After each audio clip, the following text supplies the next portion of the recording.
With the help of Hashem, we are learning Shabbos Daf Chav Gimel. We left off on Daf Chav Beis Amid Beis, the last line in the Amid. We are discussing the sugya of Hadlaka Oisa Mitzvah versus Hanacha Oisa Mitzvah. Hadlaka Oisa Mitzvah means whether the principal mitzvah is the kindling of the Chanukah menorah, or whether the principal mitzvah is the placement of the Chanukah menorah. And let's dive into this a little bit deeper. Being that, as we are learning and will continue to learn, Persuma Nisa, the publicizing of the miracle, is an integral part of the mitzvah of Chanukah. When do you have Persuma Nisa? When it's placed in a location where many people can see. And since Persuma Nisa is part of the mitzvah, and it's an integral part of the mitzvah, there's a logic to say that the actual placement is the ikir of the mitzvah. Or do we say, no, the ikir mitzvah is the kindling? And then obviously you have to place it in a way, in a location where you're going to have the Persuma Nisa. Let me just share one of the many nafkaminas. What will be the difference? Will be the following. What happens if people that are not obligated to light the menorah, like a chedesh, shoita, or a katan, if they lit the menorah, they kindled the menorah, but it was then placed in its location by a gadol, by an adult that's chayiv in the mitzvah of lighting the neighbor's Chanukah. If hadlaka oisa mitzvah, then there's no mitzvah. It has to be extinguished and relit. If hanacha oisa mitzvah, of course you have to kindle it. But since the ikir mitzvah, the principal mitzvah, is the placement, then it's going to be okay. Now we linked this sugya to the prior sugya that we learned in the last year, whether you can be madlik, whether you can kindle one candle from the other. And the details of that is that the Rav says you may not. There were two ways of understanding it. Whether one way of understanding it is because it's connected to the concept of bizui mitzvah. And bizui mitzvah, in other words, the disrespect of a mitzvah is only if you have a wood chip, or you have a match, or you have some un-mitzvah medium that you use to take the fire from one and put it to the other. And the Gemara proved that if you're using, that is the issue of Rav. Direct kindling, Rav won't have a problem with. Because direct kindling means it's going from one lamp of a mitzvah directly to the other. I want to go back just for a moment before the intro to the coming of to a Tosfos, just to clarify something very important concerning the proof that Rav's opinion is only that you may not pass the fire through a wood chip, through something that's choil, but direct you could from the fact that the Ner Hamaravi was used to light all the other candles. So we spoke out that Rashi, what the meaning of the Ner Hamaravi is. We also quoted the Gemara in Menachos. There's a machlokes which lamp was the Ner Hamaravi, but I want to add a nuance that Tosfos says here on Divrei Hamaschil. He explains like this, that the Ner Hamaravi, like we said, since it burnt mamash for 24 hours, the wick was taken out. While it was still aflame, the kohen would light the other lamps, and they would have to clean out the Ner Hamaravi lamp, place new oil and a new wick. But by the time everything was rearranged, when they made the hatava to the Ner Hamaravi, the wick that the kohen is using, that went out. So the question is, how did they now light the Ner Hamaravi? And that was the whole Havamina, that perhaps they used a wood chip, and the Gemara says they didn't. They had long psilois. In other words, they took from the neighboring wick that was already aflame, they lifted the wick, the bottom part of the wick remained in the lamp, and they brought it all the way over to the Ner Hamarav. So here's the point. The Rav holds that you are allowed to light directly from one candle of a mitzvah directly to the other. But if Hanacha is a mitzvah, kindling is not the main part of the mitzvah, then Rav will not allow you even to light it directly one from the other by the Neiras HaMenorah. Because if kindling is the mitzvah, then there's no bizui mitzvah, because you're doing a mitzvah act. But if the placement is the principal mitzvah, therefore the kindling is viewed like a preliminary, as a step that has to be done prior to, but it's not the mitzvah proper, it's not the ikar mitzvah proper, and therefore let up, there's going to be an issue also of bizui mitzvah by neiros menorah, not by the Beis Hamikdash, but neiros Chanukah, and that is why we have this discussion. And ultimately, we're going to prove that the actual kindling is the principal mitzvah, and therefore, let Rav, even though Rav does not allow for you to use a wood chip, but direct kindling, as it was allowed in the Beis Hamikdash, similarly, it's going to be allowed also by the Neiros HaMenorah. Now, we're going to learn about a guest. Is a guest chayiv or not chayiv to kindle the menorah? Now, you would say, why would he not be chayiv? So you remember when we learned at the beginning, Tanur Rabbanan, that the Iker HaMitzvah is made Ishu Beisai, we explained that why is there only one Iker Hadin, an obligation, and no matter how many people live in the house, in this family, only one menorah? That's l'choira raya that it's choivas habayis. Because if it would be a choivas gavra, then every gavra is chayiv, right? We have 10 people in the house, they can be all from the same family. Every male has to put on tefillin. You can't have one for all. Oh, if it's choivas habayis, that one would have argued that a guest is not chayiv. It's not his bias, and it's not a choivas gavra. Yet we will see that it's not so pashut. On one hand, we view it as a choivas habayis. On the other hand, we will see that a guest is chayiv to kindle the menorah. We're going to learn even something greater, that if someone sees the menorah, they have to make the bracha through the menorah. Not all the brachas. We're going to learn a lot of qualifications to the statement of haroya. I mean, what does that mean? If you're walking home from shul and before you get to your house, you see someone else's menorah, you make a bracha. We'll see the Rishonim Daran will read it inside. Absolutely not.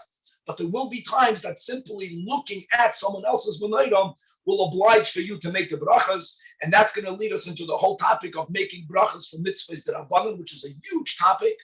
We're going to learn about chayshinon lechshad.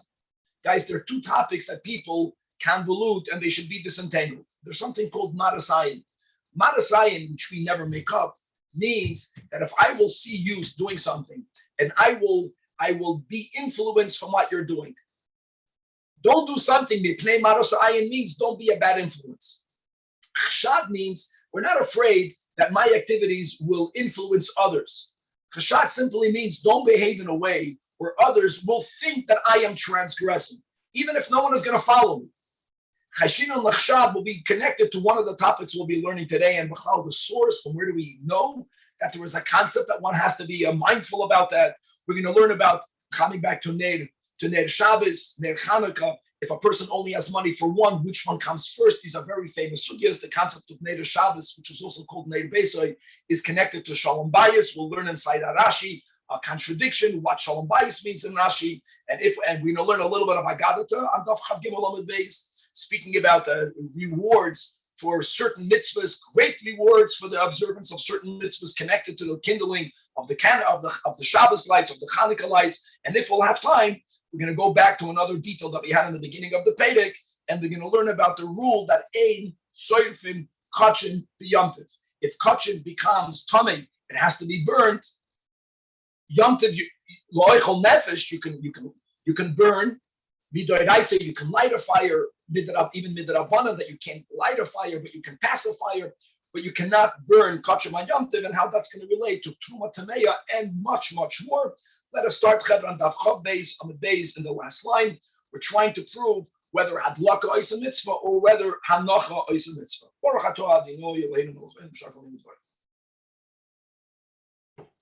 Says the Gemara Toshima, the Amar Rabbi Shua ben Levi, Daf Chav Gimel, Ashashis, a large glass lantern, Shahoisa Delekes, that was already lit, meaning it was lit prior to Shabbos, but it was large, there was a lot of oil in it, and Vohileches Kol Hayom Kulai, and it burned throughout the entire Shabbos. Now it's Matzah Shabbos. Question is, this is, as we'll see in a moment, you want to use it Matzah Shabbos as your Neiros Chanukah. Says Rabbi Shua ben Levi, Matzah Shabbos Mechaba Umadlika. All you need to do is extinguish it and rekindle it. Now, Rashi holds, why was it lit? It was lit Friday night for the mitzvah of Hanukkah. So says Rashi here on top of the Amud. But you lit it for the Friday night's mitzvah of lighting the menorah for Hanukkah. Now, even though it's already lit, you have to put it out and light it again. Says the Gemara, if you will say that hadlaka is the principal mitzvah, oisa mitzvah shapin, it makes sense that all you need to do is to put it out and to rekindle it. But if you're going to say that the hanacha is oisa mitzvah, that the principal mitzvah is the placement of it, so l'chora, it should not be enough for you to put it out and rekindle it. You have to lift it up and put it back down. Hi, machaba umadlika. No, that should not be enough. What should have been needed? Machaba, you should have to put it out. Umagbiya, you should have to lift it. and then you have to place it, and then you should rekindle it. So that's going to be the first proof that hadlaka oisa mitzvah. Tosfos has a bomb question. Says Tosfos, hold on. If hadlaka oisa, if hanocha oisa mitzvah, why did the Gemara ask? You should have to put it out, lift it up, and put it back down and rekindle it. Why would you have to put it out and rekindle it? The Gemara should have said that all you need to do is pick it up and put it back down. The kindling is not important. Like we spoke, that even a chedesh reit of a cotton who lit him a noida, if hanacha oisa mitzvah, I have no problem with it. All I need to do is for an adult to place it in its right location. So therefore, Tosfos, the top Tosfos, argues with Rashi that the case of Rabbi Yeshua ben Levi was that it was lit Friday night l'shem mitzvahs Chanukah. Tosfos writes Gavaldik that it was lit the Maida shehedlika mitchilu l'tzorech Shabbos.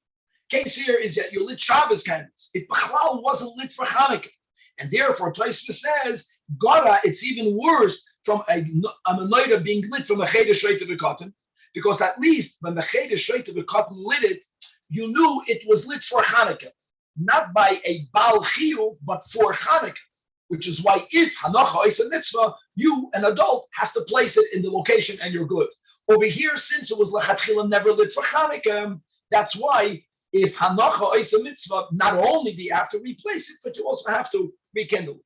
That's proof number one. Back in the Gemara. Since the Nusach HaBracha, and it's so important to know, this is not the only place. But from the nusach of the bracha, you understand the mitzvah, right? Al mikra Megillah, or to hear the Megillah. What's the ikar mitzvah? From all brachas, you should be medayik in the nusach and understand what the mitzvah is.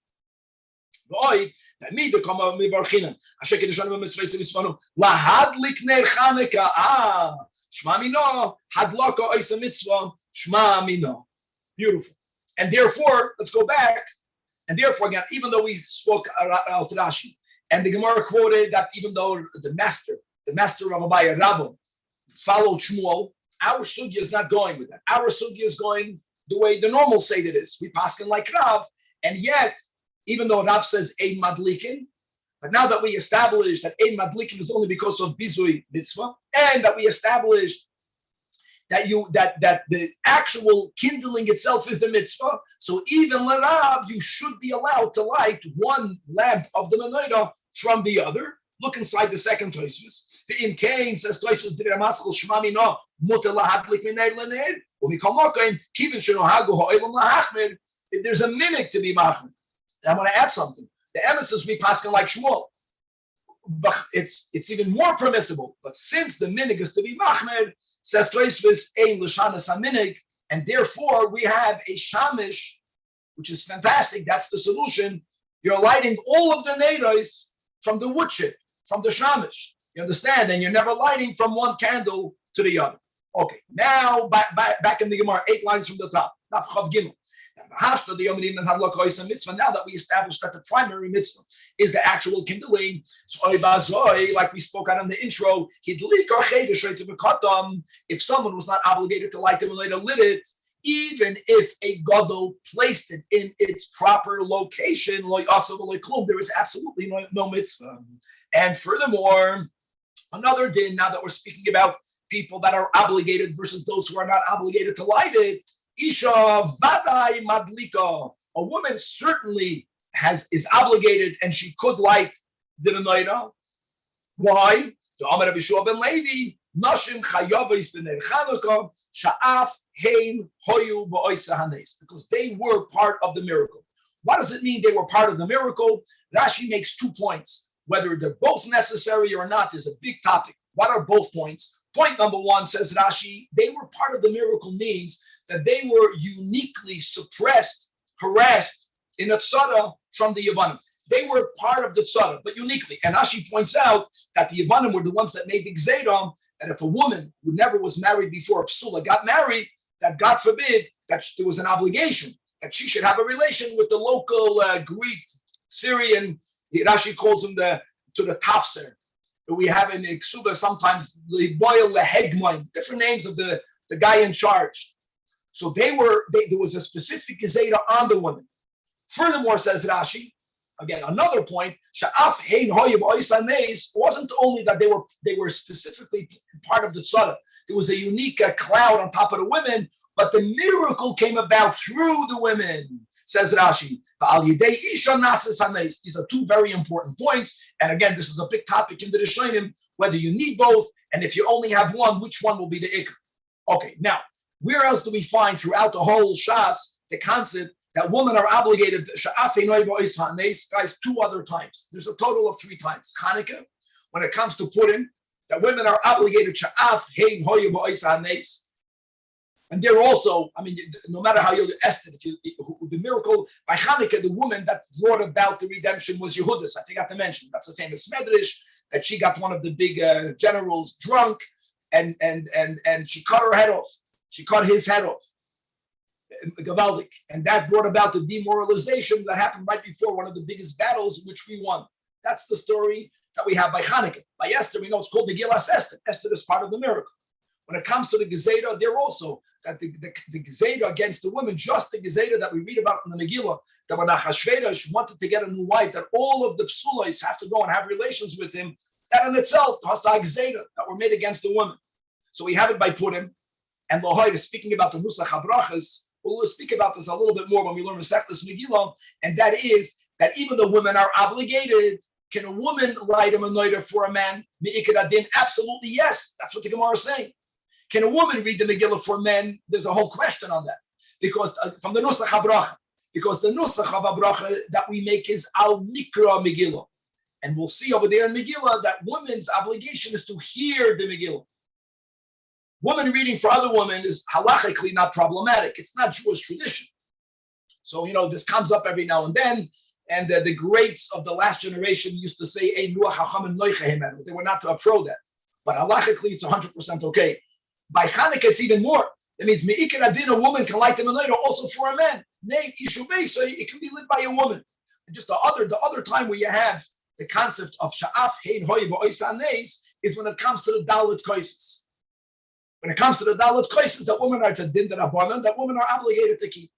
And in Psachim, we have a Tosfos that asks, if that's the case, why do we have to have by matzah that whole juxtaposition that don't eat chametz, eat matzah, and that's why women are included, because really it's a mitzvah to say shazman gerama, but whoever's obligated in the don't eat chametz, which are women, are obligated in eating matzah. Why do we need that? Why don't we say sha'afein hoy ba'isa hanes? The chayv and dalot koises. That's Tosfos and Avrei Psachim. Furthermore, Tosfos asks that the sukkah, women are exempt from sitting in a sukkah. Why are they exempt? The same concept. Yitzias Mitzrayim. It's all connected to the leaving of Mitzrayim. Sha'af hein hoye ba'ois hanes. So Tosfos holds that af hein hoye ba'ois hanes is only said by mitzvahs derabanan. It's a good klal. Let's go with that's enough. And Enochanami, these are the 3 big times. The minig nowadays is that women don't light the menorah. There's many questions as to why there is such a minig, but the ikar adin, women and men are equally obligated in the mitzvah. In the mitzvahs, now we're focusing on the menorah of Hanukkah. Okay, weiter. Says the Gemara, Amar Absheshes. Amar Absheshes is a big chiddush that ach senoi, a guest, chayiv b'ner Chanukah. Don't say chayvas habayis, it's not my bias. A guest is obligated to light a ner Chanukah. I mean, you're traveling, you go to a hotel, you're obligated, and that makes it very nuanced. Mitzad echad, it's a chayvas habayis. Mitzad sheni, you have to light it where you are. Furthermore, Amar Rav Zeda, Amar Eish, originally, before I got married, ki havina beirav, when I was learning in yeshiva, they didn't have dormitories then. Maybe they had. But normally the way it worked is that you would stay in a home of one of the local balabatim. So what did Rav Zeda do? Mishtatafna, I would participate with a few coins. I would give towards the cost of the candles of the lamps to my machnas oirach, to my balabas, a few coins, in order for me to have a share in the oil. Based on the rule that ach senoi chayiv b'ner Chanukah, so I fulfilled my obligation by becoming a partner in it. However, Basar the Nisiri Itza, after I got married, now understand, after he got married, he didn't live at home. He got married, he came home for Shabbos. I don't know, he came home, he went to Koil somewhere. He also spent many days and nights away from his home. also as a guest in someone else's house. So now he said, Amina, I said to myself, I don't have to be mishtatev anymore. Why not? Because in my home, the menorah is being lit by his wife. The komadliki olai bigoy beisa, which is amazing. In other words, we're viewing his wife as, let's say, his shliach. So that's a big chiddush again. In other words, in the home that he was at, menorah was lit. The bias had a menorah. His obligation, he's fulfilling by his wife sliding at his home. So me'ikir adin, he's not chayiv in any participation in the local host. Amazing. Weiter. These are big dinner, one after the other. All of oils are kosher. That's how we began this whole topic. Because since we paskin kafsa ein zakukla, since we paskin that asur lishtamish ba'ira, so it's not like Neder Shabbos. I don't care if it's going to flicker. I don't even care if the candle will go out. However, again, we're going beyond the letter of the law. Shemen Zayis min hamufchad.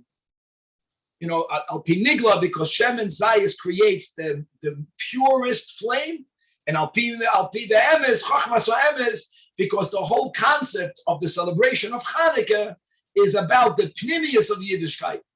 And the pnimius of Yiddishkeit is represented by Shemen, because Shemen by nature has two opposite characteristics, as we learn in Chassidus. On one hand, it floats on top of everything else. It's the highest of all other liquids. On the other hand, oil has a nature that it penetrates everything. If you make a package, if you have a suitcase or a box, and if anything of oil, there's cracks in there, everything will be permeated with oil, which that's the koyach of the inner part of the Torah. It elevates and it permeates everything else. And since Hashkicham Torah Secha, like we mentioned, they were fighting against Tumah V'Tara. They were not fighting against the beautiful practice of traditional Judaism. They were fighting against the inner soul of Judaism. Shemen Zayis should be used. Amar Abaya, Bereish Hava Mahader Mar, again speaking about his master. Abaya's master, his stepfather, and his teacher is Rabba Bar Nachmani. That Rabba used to always look after, try to get Amishcha Dushum Shemei, sesame seed oil. And why is that? Because Rabba used to say, "Hi, Mashach Mahayra Tvei." It lasts the longest. It's consumed the slowest. So here we're speaking about quantity versus quality. So since it's going to burn longer, more quantity, that's the best. But even the Shama Levi, as we just quoted, that Shemen Zayis is min hamufchar. And why is it min hamufchar? Not because it burns the slowest, but because the quality of the flame is the greatest. The quality, now he changed sides. He's made the Rabbi Bar Nachmani that what? That it fits, right? Rabbi Yosef, that quality Oikar Harim over Sinai. Why? Already says this one is more pure. Come on, right. We're moving off topic. The black ink that is essential for writing Kisvei Kodesh, Stam, Sifrei Torah, Tefillin, and Mezuzahs. How do you make black ink? They used to take oil, and they would burn oil on top of a glass utensil. And the smoke or the soot of the burnt oil would adhere onto the walls of the glass. It would be ma'ashen, they would smoke it. And then they would scrape off that black soot, and they would knead it, they would mix it in oil. That's the way you get black ink, with adding other ingredients. So what Rabbi Shimon Levi says, same concept. All the oils can be used, but Shemen Zayis is ideal. Now, when he spoke about Shemen Zayis, right away they asked in the yeshiva, when they heard the statement of Rabbi Shimon Levi, is it legabel? Is he speaking about the kneading, right? Like scraping off the soot and kneading it into oil? That is where you want to have olive oil ideally? Or was he speaking about the smoking? You have to burn something that will make the soot that would adhere to the glass. So Tashema, the Tani, Rav Shmuel Bar Zutre, in the following Braisa, Kol Hashmanim Yafim L'Diyah for both. And the Shemen Zayis Min HaMufchar, Bein L'Gabel, Bein L'Ashen. However, another version, Rav Shmuel Bar Zutra, Masni Yachi, his version there in the Braisa is, Kol Hashmanim Yafim L'Diyah. All smoke generating oils, not necessarily olive oil, is good for the production of the black ink. The Shemen Zayis is Min HaMufchar, in other words, kneading I'm sorry, to produce smoke. Smoking olive oil is the best. In non-vector for eating, that's the pshat here. All the oils are the same. Rabbi Huna says Rabbi Huna, kol hasrafim, another ingredient that they would put into ink is srafim, sap from certain trees. All of them are good for ink. The sraf ketaf, ketaf is black thorn. Kevin will put up a picture of what that is. So that plant or that tree gives off as a sap. That is yafa mi kulam. Says the Gemara, Amar Rab Chia bar Ashi, Amar Rav, Hamadlik ner shel Chanukah, when you light the Chanukah menorah, tzarich levarich, you have to make a bracha. Rabbi Yirmiyah says even one up. You know what? Not only those who kindle, but haroya ner Chanukah. Wow! But if you see, Zakt Rashi, 50 lines from the top of the Amid, however, Bashuk, if you're walking in the market and you see in one of the courtyards, says Rashi, lit, you got to make a bracha. Oigavalt. And now she begins to add nuances. That's for someone who didn't light in his house. After you live in your house, even you see someone else's, you don't have to make a bracha. That's what the Rashi says. I'm going to go ahead and quickly jump to the Ran. If you have a Ran in the back of your Gemara, the Ran adds a lot more details regarding this haroya. Umistabra says the Ran, the loyhuska kabracha zu elo lemisha loyhidlik, only for someone who did not light up until now, and and no one lit for him, like we just learned, that even your wife can represent you lighting in the house, and and it will not light tonight. That's the key.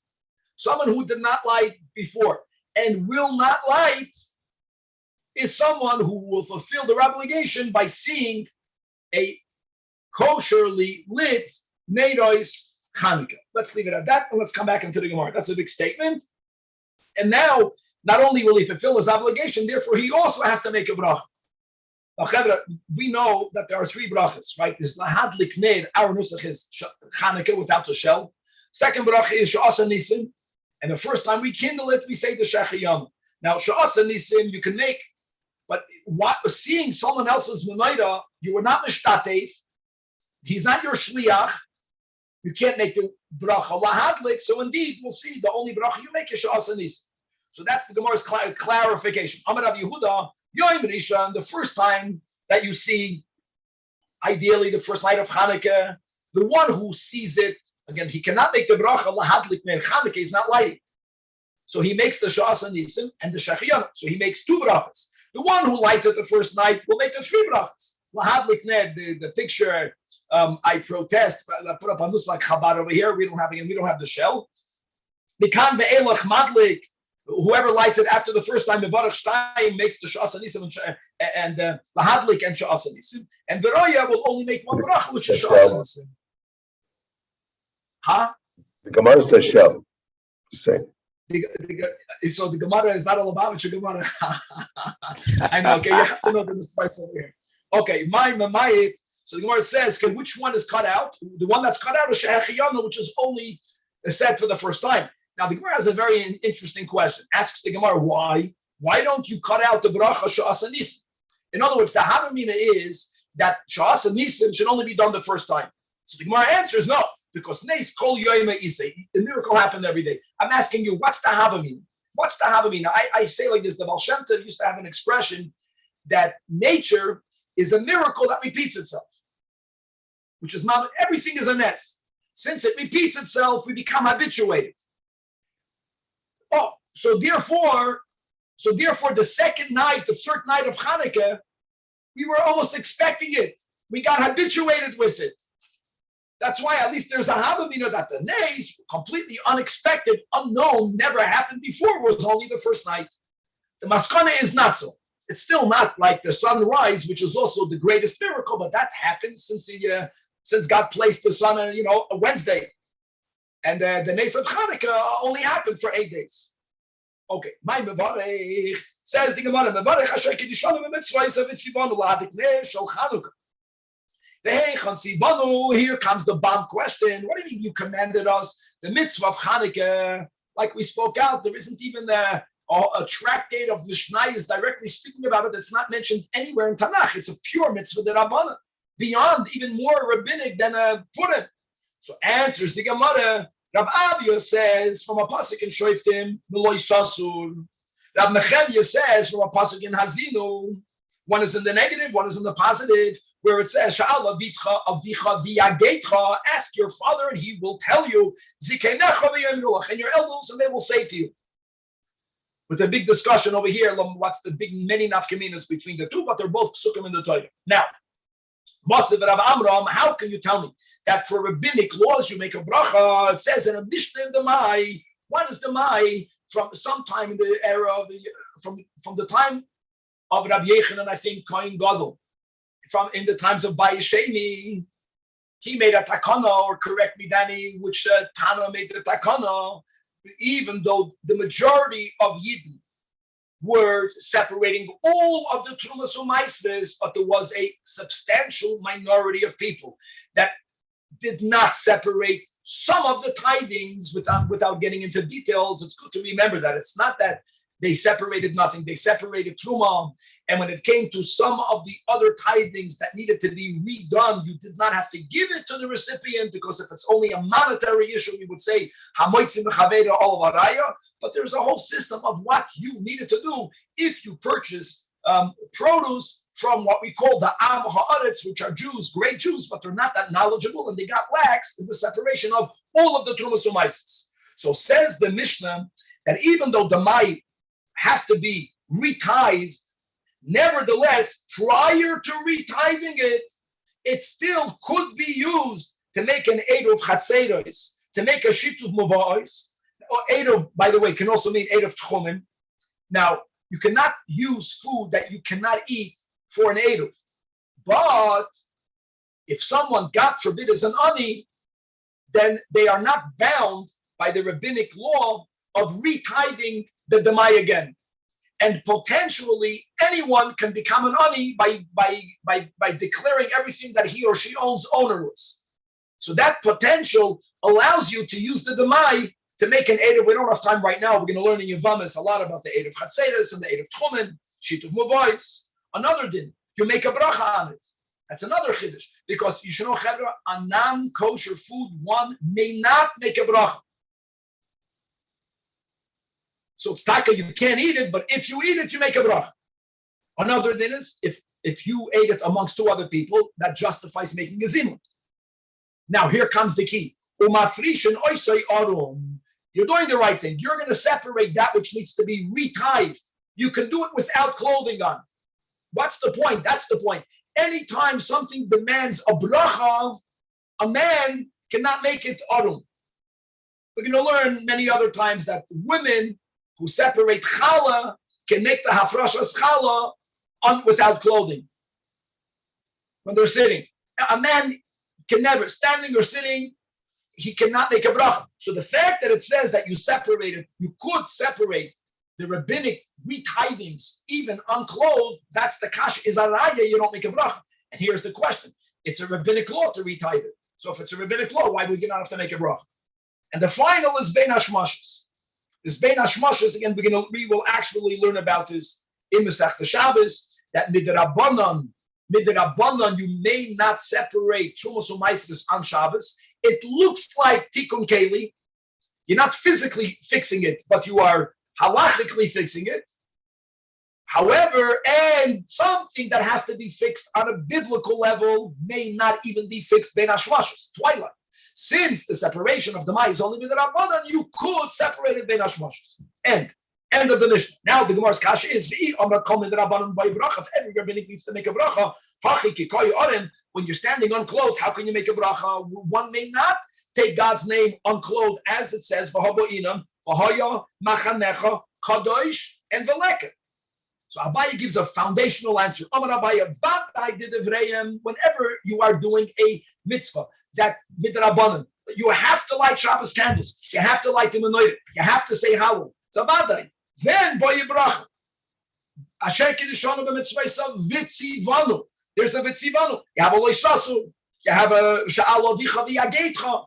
But if it's only a safik divrayim loy boy bracha. Gevaldik. And the mai is a safik, and even more than that, roiv. Midin Torah, you follow roiv people, even this man by Yesheni, even the Amaratzim separated all of the titles. So that's why you don't make a bracha. Now the Gemara says, Azoi, a suffix midivreim. What about Yom Tov Sheni? Great question. Yom Tov Sheni is a suffix. We make kiddush, we make brachas. Yom Tov Sheni, which is only a suffix divreim, and we make brachas. Answers the Gemara, Hasam ki hecha deloy lizil zuliba.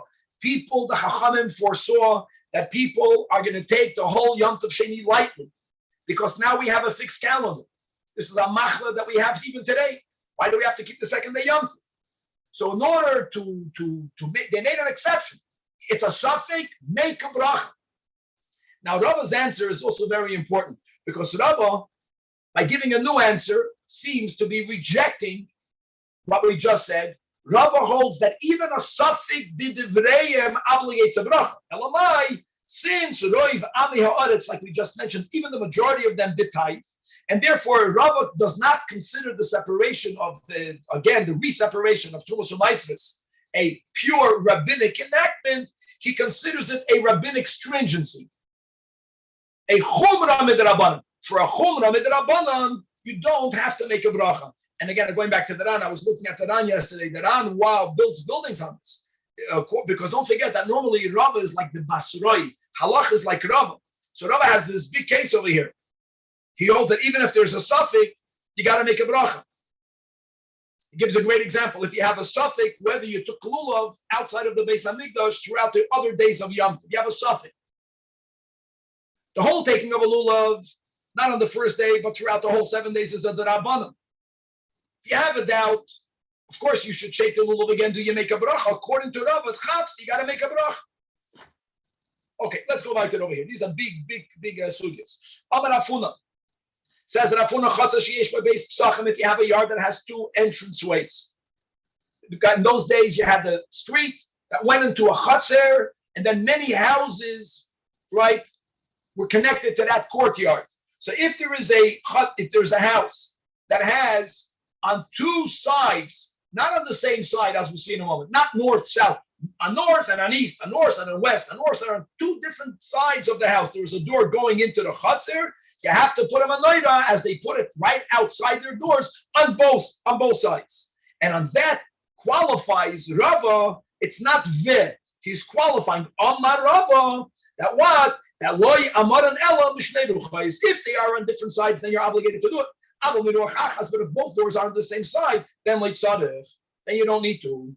My tamam, why?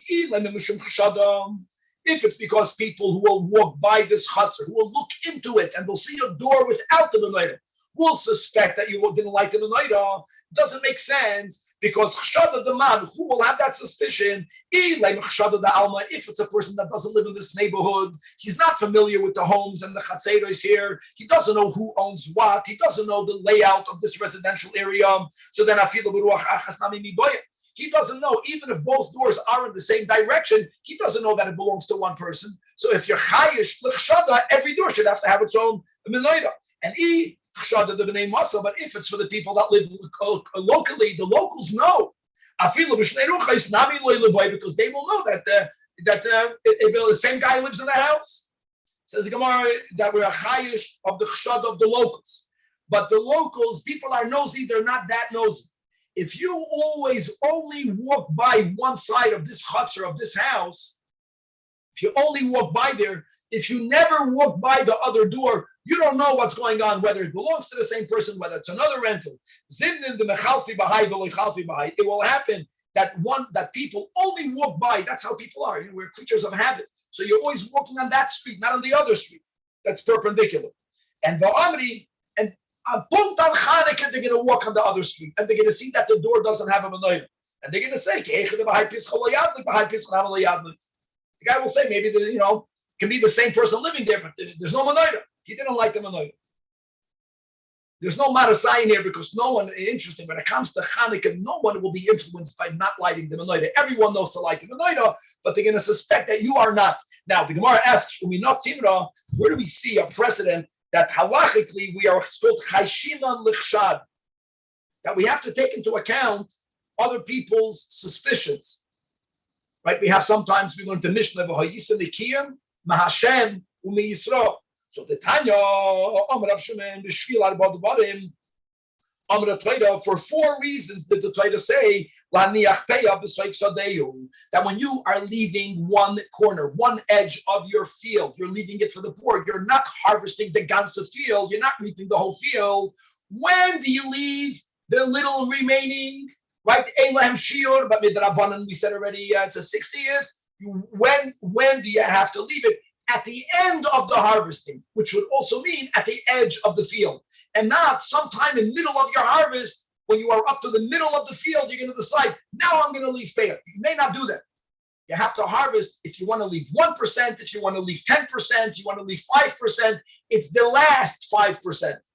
4 reasons. Number 1, because if you won't do that, you're going to touch on Gezel Anim. You're going to steal from the poor, theft from the poor. The Gemara will explain each one. Reason number 2 is because that will cause Bittul Anim. You're going to cause the Anim of not working. Number 3, because of Chashad. That's the source of Chashad. Everyone will be explained. And number 4, in Parshas Kedoshim, when the Torah says, Lo Yisachale, you shall not finish off your field. The words Lo Yisachale is mashma, that you can't finish it without leaving Peah. The end should be the Peah, not in the middle. Now the Gemara explains everyone. How is it Gezel Aniyim? He says very simple. If the Balabas would be allowed to leave the Peah at any point during the harvesting, what would he do? In other words, if I need to leave it at the end, all of the Aniyim are watching me. They see me progressing. They all know when I'm reaching the end. So they all will have an equal opportunity to get the Peah. If I determine when to leave the Peah, I'm going to choose to leave the Peah, when no one else is around. I'm going to call my chaver, my relative who's an ani, and say, now I'm going to leave it, and now take it. So I'm stealing from the other ani. That's reason number 1. That's reason number 2 is because bittul ani, same concept. Because other aniyim will want for me to leave it also for them. So they're gonna be forced to wait at my field during my whole harvest because they don't know when I'm going to declare now this sliver is failed. So I'm binding them to be here and not in another location. Number 3, what's the chashad? If I were to leave it in the middle, so people don't see the middle of my field, then what will the others see? That if they only see, the outer part of my field, and I reaped all of it, I harvested the whole field. They are going to say, let a curse befall the person. And the 4th reason is because loy sechala. Bal sechala means don't finish off. These are the words of the Parsha in Kedoshim. Don't finish off is mashma, that the mitzvah is when you are finishing at the end. The problem is that, listen, there's nothing wrong giving reasons to a pasuk in the Chumash. But how can the Baraisa call it 4 reasons? It's really 3 reasons to the pasuk of Lo Yisachal. Lo Yisachal is not a reason. Lo Yisachal is the source. So there should be, the pasuk says Bal Sechal. The words imply don't finish off without leaving for the poor. In other words, while you're finishing off the harvest, then by the end, leave it for the poor. Why? Give the 3 reasons. Gezel Aniyim, Bittul Aniyim, Chashad. So the Gemara says, Narav says, it's 4 reasons. In other words, what the Braisa meant by quoting the Lashon HaPasik is to say that you might have a Ramoim, a person who is hiding the fact that he's not observant. And if you would be allowed to leave Peah in the middle of the field, he won't leave anything. And his neighbor will tell him, at Abyid, where's your Peah? He says, I left it in the middle. That's the meaning of Mipnei, of Bal Sechala. Mipnei Haramoim. So now we're not giving him the opportunity to be Aramoi because everyone will see whether he left it or not. That's the source in the Mishnah that Chayshin on Nechshad. Weiter. Amar Rabbi Yitzchak bar Redifa, as I'm named. Amar Rav Huna. A lamp that has 2 openings. Let me just explain the following. It was very common. People, again, they would primarily use earthenware utensils because it was more affordable. And what they would do is that there would be covers. Let's see the picture. They would have covers. The cover would have holes through which the wick that went inside the receptacle would protrude through the hole on the cover. There was another reason why they had a cover. They had a cover because they wanted to be able to continuously add oil, not Shabbos, during the week. So the cover also had like the stomach, it had an indentation with a hole in the center of it. And they would constantly add oil that would drip into the keli. That's the way it was made. The point here is that the candles of Hanukkah have to be lit on one wick. 2 wicks or more is called a torch. Like we know for Havdalah, here we want a torch. You can't have 2 wicks. So if there is a cover which keeps the wicks apart, that's good. That's what we're learning. Then she is because the name that Chazal had then had a cover.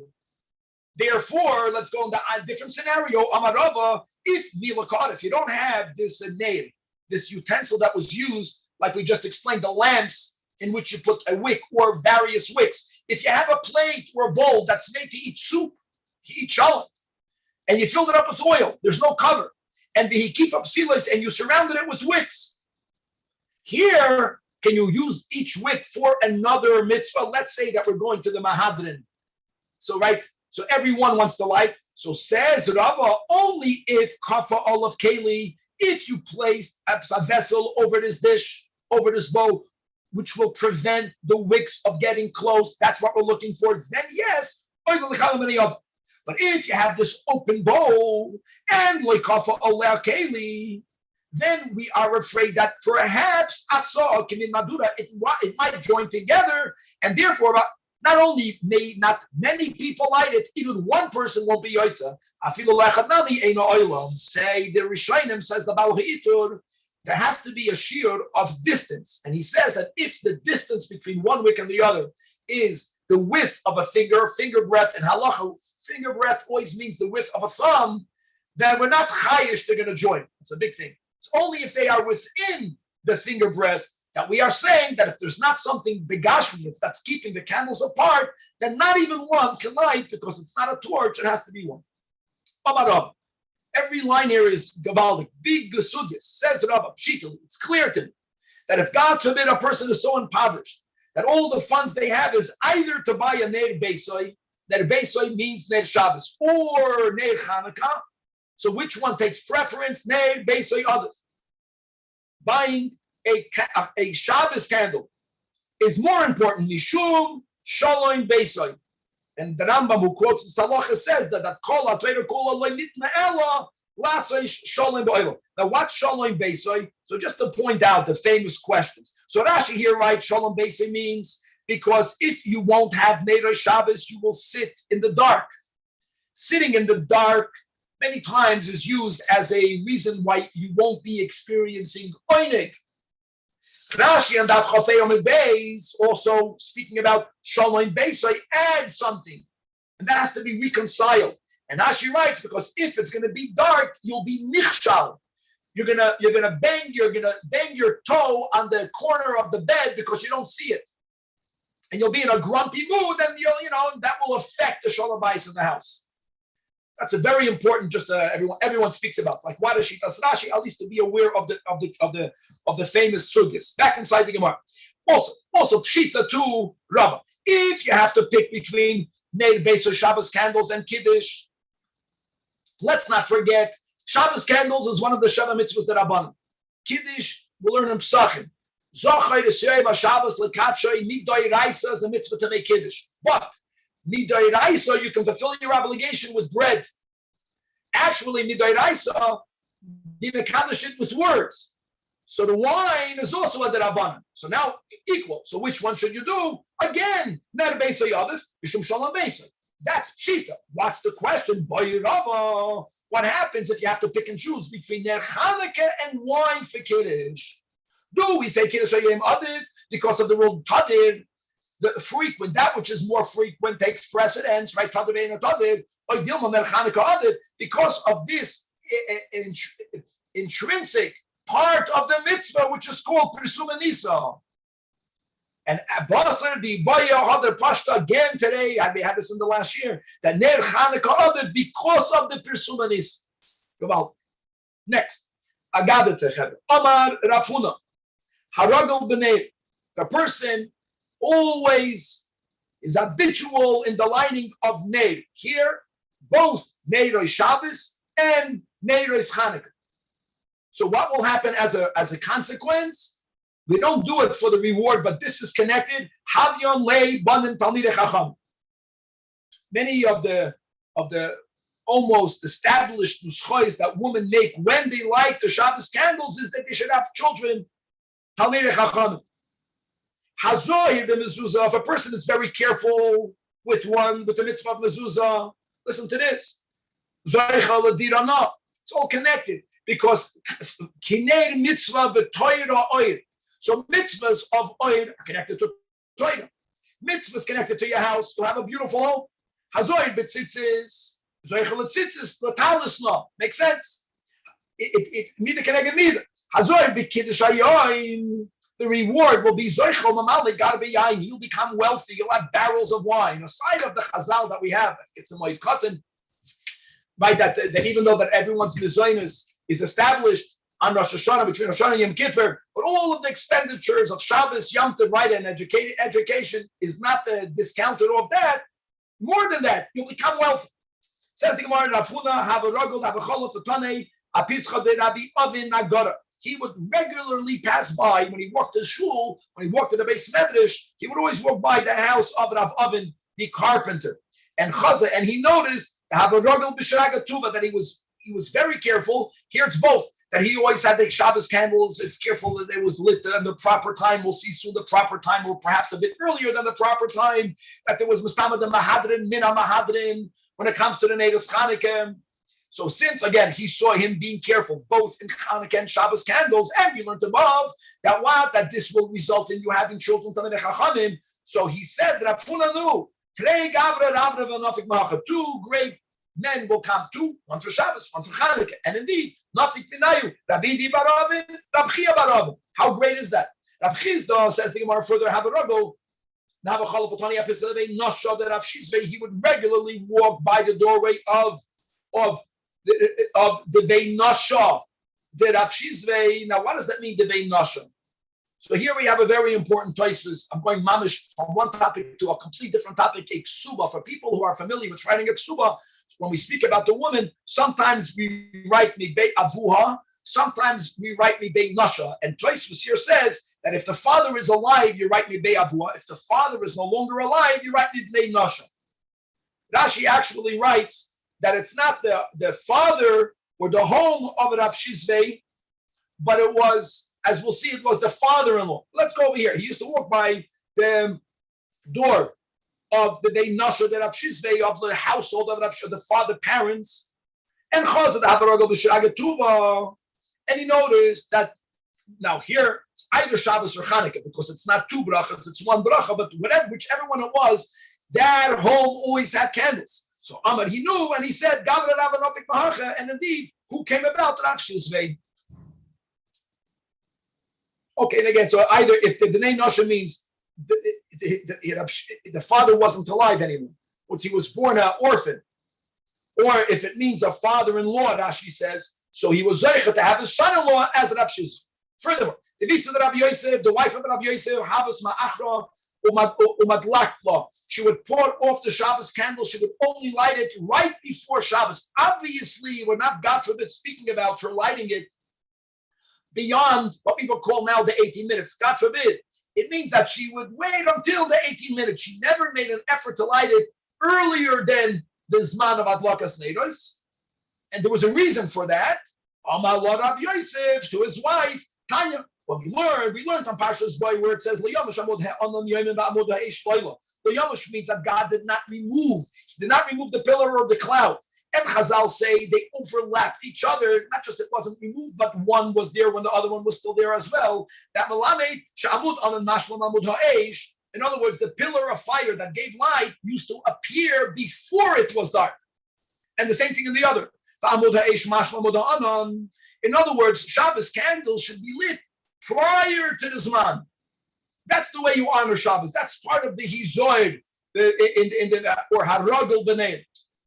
Right at that ideal time. Oh, so fine. So she heard from her husband that it's ideal to light it real early. So she wanted to light it very early. Savar la'agduma, much earlier. Much earlier is also not good. Let me just give B'poyel Mama Shalach Alamaisa, Plaga Mincha. She wanted to light it before Plaga Mincha. So Amar Laha Sava. So an elder came to her. The Tosfos and Chulin says that as a rule, there are exceptions. Sava in Shas means Eliyah Navi. So this woman, the wife of Rav Yosef, was Zeichet Avgila Eliyah. He went and he told her, no, don't do that. Your husband is right, but you're not applying it correctly. We learned in Abraisa. On one hand, don't do it too early, because when you light it too early, it's not clear that it's for Shabbos. Don't do it the last second. Don't do it the last second. Your husband is right. Ideal, whenever candle lighting is, that's what we're learning. This is beyond the letter of the law. Try to light the candle 5 minutes before that. Chalminig Yerushalayim, I think, as they light it, I think it's 40 minutes before, and other cities. That's the concept. Not to wait until the last second. Let's go weiter. More I got it. Amar Rava. Listen to this. The Rachim Rabbanon. The word Rachim, Rachmanis here means Ahava. Dechimu berechimu. Right? Fear and love. Those who love Talmidei Chachamim will merit Havei Lo Benin Rabbanon. They will have children. Talmidei Chachamim. Rabbanons. The Moike Rabbanon. Those who honor Chachamim. Havelohu Chasbanos Rabbanon. Will have son-in-laws that are Rabbanon. The dochil min Rabbanon. Now the chilul, fear, yira. What is greater, abor yira? That's the big theme in Hasidus. One thing is for sure, that yira is connected to bitul, and ultimately we know that yira ilah is even greater than ahava ilah. So having bitul from a Rabbanon will make you into a Rabbanon. Eved melech. Who gufa havetzuma mid Rabbanon. The only one thing is that Rabbanon, obviously, the Ikar means to be God-fearing and to be a tzaddik. Rabbanon also means to be not learned. To be learned, you have to learn.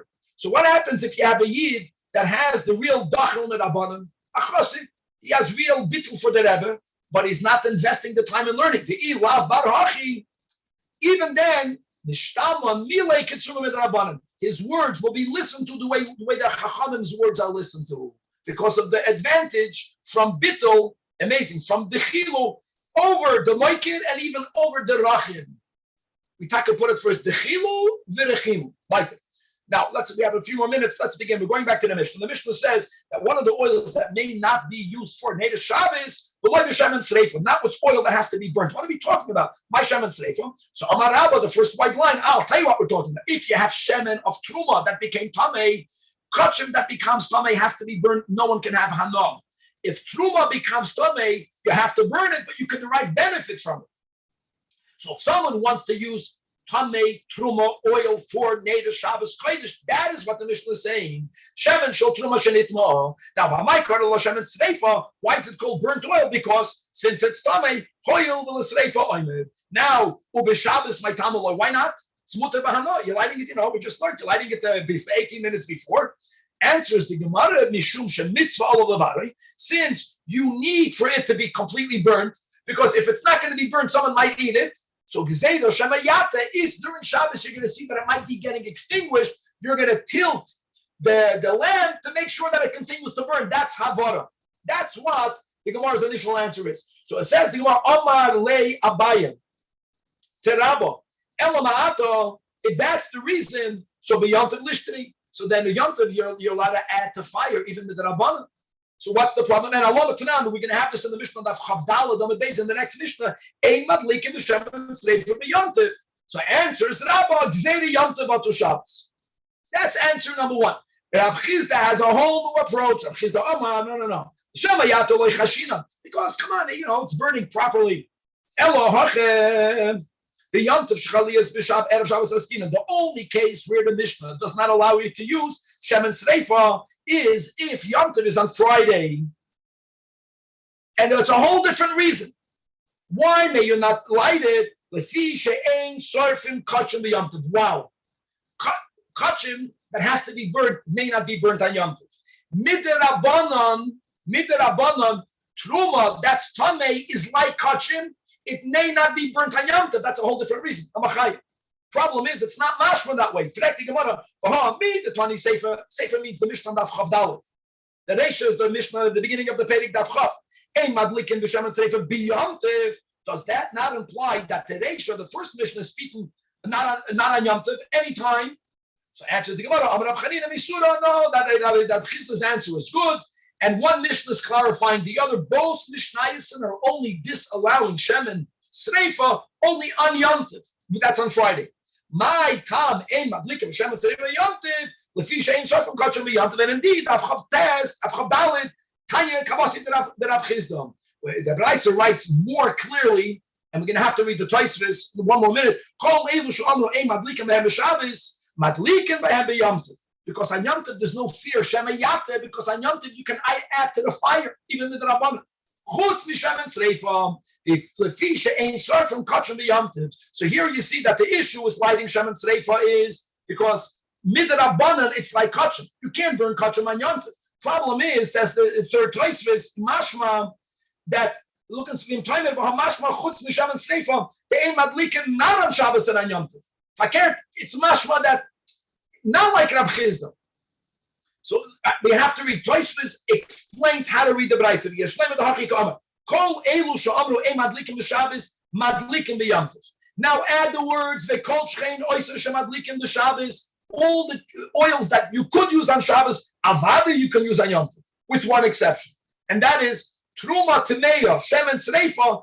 Even though you are allowed to light it on an average Friday, like Rab Chizda, only on Yom Tov. You can't light it because of this concept of ein Sreifim Kachim B'Yom Tov, God willing, to be continued. Wow. Yeah. Good service.